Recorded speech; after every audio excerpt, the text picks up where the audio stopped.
life, liberty, and the pursuit of recognition from your peers on social media.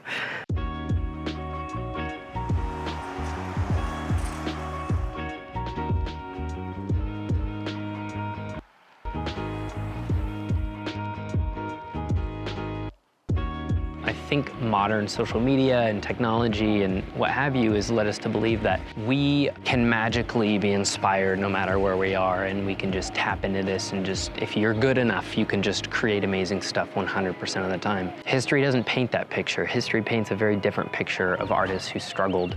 I've spent a lot of time believing that if I just got to the right place, or I got the right job, or I made enough money, that I would crack the code, and that I would be talented, have great ideas, and that I would be able to create any kind of thing that I wanted to create. Guess what? None of it's true. I've realized now that if I spend time practicing my craft and trying to create great things, then I will find success in that. It's ridiculous to say that once I'm successful, then I will be good at it. The more time I spend thinking about creating art for the sake of art, the more I realize that many artists throughout history struggled. All of the great artists of the past learned by practicing. Picasso used to make copies of Titan and the Greats when he was a kid. Now, Picasso was incredibly gifted, but he also had a father who was an art teacher. And so from a very young age, he learned all these principles about art, and then he practiced. And not till years later did he come into his own style and his unique view of the world. It wasn't the fact that Picasso was artistic that made him such a great artist. It's that he spent years honing his craft so that he could understand how to share his view of the world and how he saw the world. It wasn't just that he saw the world different, it's that he knew how to express it. And that took him years and years and years, and tragedy and all kinds of life circumstances. One thing that's been incredibly valuable to me is to spend drastically less time on social media.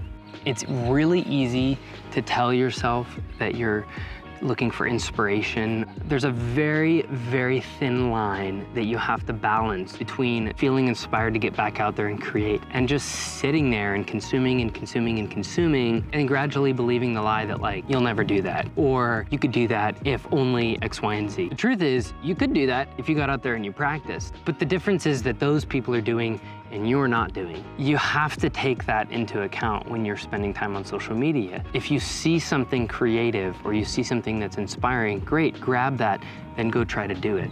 And that's what I'm trying to do right now.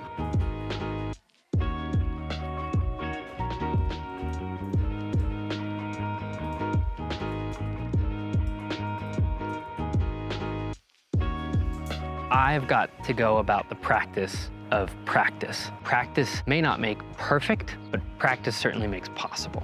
And that's what I'm focused on right now. I'm focusing on practicing so that I can make ideas possible. It's difficult, it sucks.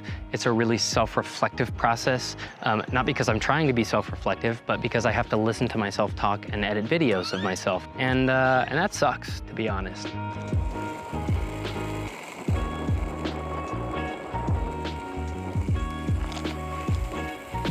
Creativity does need some inspiration, but it's also a muscle that needs to be flexed. And so here I am. I'm trying to figure out how to do it and create new things, slow things down. It's been actually incredibly inspiring. It's been so much easier than I anticipated, and I've actually wanted to go create more.